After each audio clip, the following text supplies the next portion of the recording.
করেছে রাজধানীর বিভিন্ন কলেজের শিক্ষার্থীরা। সেখানে আছেন আমাদের সহকর্মী নাজমুস সাকিব। আমরা বিস্তারিত জানতে যুক্ত হয়েছি তার সাথে।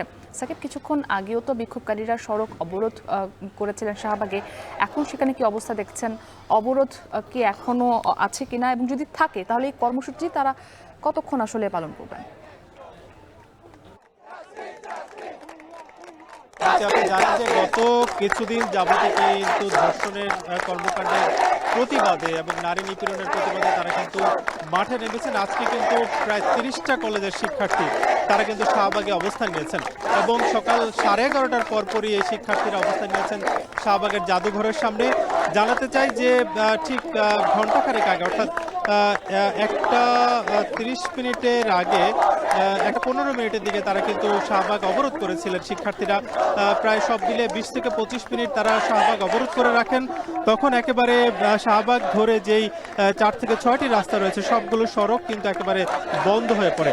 আমরা শিক্ষার্থীদের সঙ্গে কথা বলেছিলাম, তারা যেটা জানাচ্ছেন যে শিশু বগুড়াতে যে ধর্ষণের শিকার হয়েছিলেন তার আসলে বিচার তারা এখনো সেইভাবে দেখতে পাচ্ছেন না। পাশাপাশি এর পরপর কক্সবাজারে আরও একজন নারী ধর্ষণের অভিযোগ করেছেন, সেই বিচারও কিন্তু তারা তেমনভাবে দেখতে পাচ্ছেন না। ফলে তারা যেটা বলছেন যে নারীরা আসলে সড়কে নামার ক্ষেত্রে কিংবা বাসার বাইরে যাওয়ার ক্ষেত্রে যে অনিরাপত্তায় ভুগছে সেটা যাতে এই বাংলাদেশে না ঘটে তার জন্য তারা কিন্তু আহ্বান করেছেন এবং স্বরাষ্ট্র মন্ত্রণালয়কে তারা আহ্বান করেছেন এই ধরনের যারা কর্মকাণ্ড করছে তাদেরকে আইনের আওতায় দ্রুত আনার জন্য। এবং তারা বরাবরই বলছেন যে ধর্ষকের শাস্তি যদি মৃত্যুদণ্ড করা যায় তাহলে দৃষ্টান্তমূলক শাস্তি হিসেবে হয়ে থাকবে এবং আগামীতে এই ধরনের কর্মকাণ্ড কেউ করতে সাহস পাবে না বলে তারা মনে করছেন। কিছুক্ষণ আগেই আমরা দেখতে পেয়েছি যে ঢাকা কলেজের শিক্ষার্থী, সোহরাওয়ার্দী কলেজ, পাশাপাশি সিটি কলেজ সহ প্রায় 30টি কলেজের শিক্ষার্থীরা তারা কিন্তু ভাগে ভাগে মিছিল নিয়ে এসেছেন এবং 11:30টার পর ক্রমাগত এই শিক্ষার্থীদের সংখ্যা কিন্তু বেড়েছে।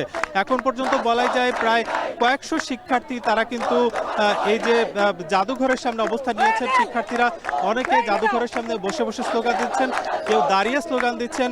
বরাবরই স্লোগানে উঠে আসছে যে ধর্ষকের যে শাস্তি সেই শাস্তি যাতে নিশ্চিত করা যায় এবং আইন শৃঙ্খলার যে পরিস্থিতি সেটার যাতে উন্নয়ন করা যায়। একটু জানিয়ে রাখতে চাই, ঠিক কিছুক্ষণ আগে কিন্তু এই যে কলেজের যে শিক্ষার্থীরা তারা কর্মসূচি ঘোষণা করেছেন 6 দফা, এবং সেই দফাগুলোতে ছিল যে আগামীতে ধর্ষণের কর্মকাণ্ড যাতে শাস্তির বিধান রাখা হয় এবং দেশে, অর্থাৎ সারা দেশে চলাফেরার ক্ষেত্রে কোনো ধরনের বিশৃঙ্খলা বা নারীদের যে নিরাপত্তা সেটা যাতে নিশ্চিত করা যায় সেই প্রত্যাশা কিন্তু তারা রাখছেন। শাহবাগ থেকে এই ছিল সবশেষ মুক্তি। রাজধানীর